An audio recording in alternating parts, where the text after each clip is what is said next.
कर्नाटक के जंगलों में पैदा हुआ एक लड़का भारत का पहला एक्टर था जिसने हॉलीवुड में अपनी एक्टिंग का डंका बजाया था। अंग्रेज इसे कहते थे एलिफेंट बॉय। नाम था साबू दस्तगीर। बहुत ज्यादा साल नहीं हुए हैं जब भारतीय कलाकारों को हॉलीवुड वालों ने नोटिस करना शुरू किया है। ये बात अलग है कि कई भारतीय कलाकार हैं जो पुराने दौर से ही बॉलीवुड के साथ हॉलीवुड में भी नजर आ चुके हैं, लेकिन हॉलीवुड में उनकी प्रेजेंस इतनी ज्यादा प्रभावी नहीं है जितनी की आज के जमाने के भारतीय अभिनेताओं की है। अब तो आलम यह है कि हॉलीवुड अभिनेता भी भारतीय फिल्मों में इक्का दुक्का सीन के लिए नजर आ जाते हैं। बॉलीवुड के कई बड़े स्टार हॉलीवुड फिल्मों में नजर आ चुके हैं, लेकिन क्या आप जानते हैं कि वो कौन सा भारतीय है जो सबसे पहले हॉलीवुड फिल्मों में नजर आया था? क्या आपको यह पता है कि वो कौन सा भारतीय है जो सबसे पहले हॉलीवुड वॉक ऑफ फेम में शामिल हुआ था? अगर नहीं जानते तो आज मैं आपको बताता हूं कि वो भारतीय कलाकार कौन था। उसका नाम था साबू दस्तगीर। साबू दस्तगीर की कहानी भी अजीब है। बचपन बहुत ही बदकिस्मती में गुजरा।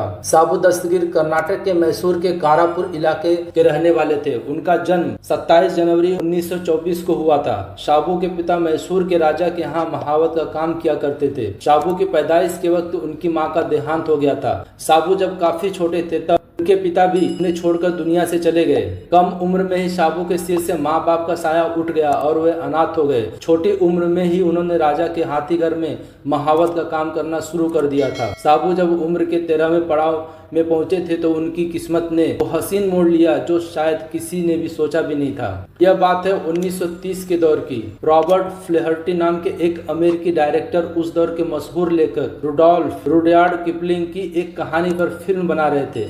फिल्म के लिए कैरेक्टर के लिए उनको एक भारतीय लड़के की तलाश थी जिसे हाथियों के साथ काम करने का अनुभव हो, और इसी सिलसिले में वे मैसूर आए। रॉबर्ट मैसूर के राजा के हाथीघर घूमने गए।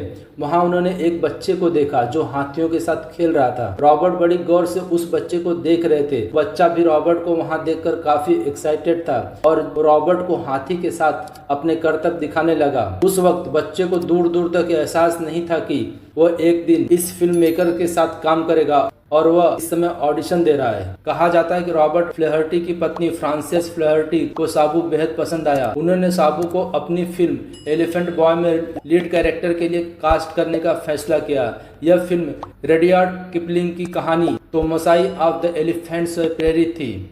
उन्होंने पहले लड़के से उसका नाम पूछा। लड़के ने नाम बताया साबू दस्तगीर। फिर मिसेस फ्लेहर्टी ने उस लड़के से पूछा, क्या तुम मेरे साथ लंदन चलोगे और फिल्मों में काम करोगे? लड़के ने उनका ऑफर स्वीकार कर लिया और इस तरह साबू दस्तगीर नाम का वो मात्र 13 साल का लड़का 1937 में रिलीज हुई फिल्म एलिफेंट बॉय का हीरो बन गया। फिल्म का ज्यादातर हिस्सा भारत के जंगलों में शूट हुआ और साबू ने इस फिल्म में जबरदस्त काम किया। एलिफेंट बॉय नाम की यह फिल्म हिट रही। साबू की परफॉर्मेंस को हर किसी ने पसंद किया। साबू ने अपने फिल्मी करियर में लगभग 23 फिल्मों में काम किया। रुडयार्ड किपलिंग के famous novel the jungle book पर सबसे पहली फिल्म 1982 में बनी थी और इसमें साबू ने ही मोगली का किरदार निभाया था। यानी दुनिया का पहला मोगली साबू दस्तगीर ही था। साल 1938 में रिलीज हुई फिल्म द ड्रम में उन्होंने प्रिंस अजीम का किरदार निभाया था। उन दिनों भारत में इस फिल्म को लेकर काफी विवाद हुआ था और भारतीय दर्शकों ने इस फिल्म को ब्रिटिश प्रोपेगेंडा बताया था। कई लोगों ने साबू की भी आलोचना की थी, पर पश्चिमी देशों में साबू बहुत ही लोकप्रिय हुए। साल 1940 में रिलीज हुई film the theme of Baghdad में भी साबू का काम दर्शकों को बड़ा पसंद आया था। इस फिल्म के लिए साबू को एकेडमी अवार्ड से सम्मानित किया गया था। उस दौर में भारतीय दर्शक साबू को बहुत कम जानते थे, लेकिन पश्चिमी देशों के दर्शक साबू को बेहद पसंद करते थे। न केवल साबू के लुक्स बल्कि उनकी नेचुरल एक्टिंग और जानवरों के साथ उनकी दोस्ती भी दर्शकों को बड़ी पसंद आती थी। साबू की कुछ लोकप्रिय फिल्में। साबू के कैरियर की प्रमुख फिल्मों की बात करें तो Arabian Nights, Cobra Woman, the End of the River, Song of India, the Treasure of Bengal, Jaguar, Jungle, Hell, Rampage और ए टाइगर वॉक्स जैसी फिल्मों में साबू ने काम किया और ये सभी फिल्में हॉलीवुड की फिल्में थी।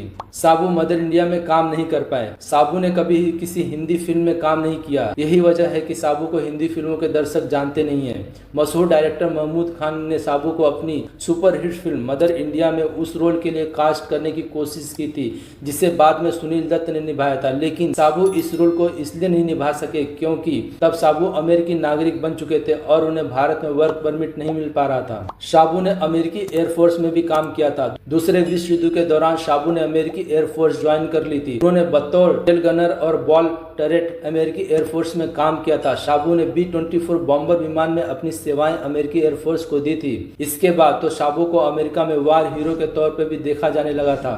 शाबू की लोकप्रियता अमेरिका में और भी काफी बढ़ गई थी। अमेरिका ने भी शाबू दस्तगीर की सेवाओं के लिए उन्हें विशिष्ट फ्लाइंग क्रॉस और दूसरे सैन्य पुरस्कारों से सम्मानित किया था। कम ही लोग इस बात से वाकिफ हैं कि अमेरिका में शाबू की दोस्ती रोनाल्ड रीगन से हुई थी, जो खुद भी एक एक्टर थे और आगे चलकर अमेरिका के राष्ट्रपति बने थे। अब चलिए देखते हैं कि शाबू की निजी जिंदगी कैसी थी।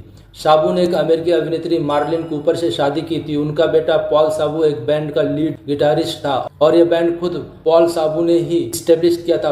पॉल ने इस बैंड का नाम अपने पिता शाबू के नाम पर रखा था। शाबू के बेटे पॉल शाबू ने अपने बैंड से मैडोना के लिए भी म्यूजिक प्रोड्यूस किया है।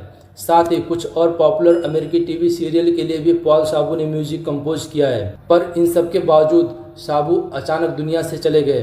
शाबू अमेरिका के लोगों के चहेते थे। अमेरिकन उन्हें बेहद प्यार करते थे, लेकिन 2 दिसंबर 1963 को अमेरिकियों के चहेते शाबू को एक तेज दिल का दौरा पड़ा और शाबू ने मात्र 39 साल की उम्र में दुनिया छोड़ दी। शाबू की आखिरी फिल्म द टाइगर वॉक उनकी मौत के 3 महीने के बाद रिलीज हुई थी। इस फिल्म में शाबू एक एनिमल ट्रेनर बने थे। शाबू को अमेरिका के कैलिफोर्निया शहर के मशहूर फॉरेस्ट लेन मेमोरियल पार्क में दफनाया गया था। इस पार्क में अमेरिकी इंटरटेनमेंट जगत की कई मशहूर हस्तियां दफन हैं, जैसे वॉल्ट डिज्नी और एलिजाबेथ टेलर। भारत के लोग तो शाबू को नहीं पहचानते, लेकिन अमेरिका और इंग्लैंड के लोग शाबू को पहचानते हैं। कहा जाता है कि शाबू जब लंदन में रहते थे और उन्हें भारत की याद आती थी तो वो लंदन के चिड़ियाघरों में चले जाते थे और जानवरों के बीच वक्त गुजारते थे। शाबू को इस दुनिया से गए वर्षों बीत चुके हैं। अब कभी कभार इस शाबू को याद किया जाता है, पर मैं उन्हें दिल से सैल्यूट करता हूँ। भारत के दूर दराज के जंगली इलाके से लंदन और फिर अमेरिका जाकर अपनी पहचान बनाने वाले शाबू को नमन। और शायद किस्मत को भी यही मंजूर था, क्योंकि ऐसा मौका करोड़ों में किसी एक को मिलता है जैसा शाबू को मिला, और उन्होंने इस मौके का भरपूर फायदा भी उठाया। तो क्या आपको शाबू की कहानी पता थी और क्या आपने शाबू की कोई फिल्म देखी है? तो कमेंट जरूर कीजिए, वीडियो को लाइक, चैनल को सब्सक्राइब और वीडियो को शेयर कीजिए। मिलते हैं अगली वीडियो में किसी नई जानकारी के साथ। तब तक के नमस्कार, वंदे मातरम।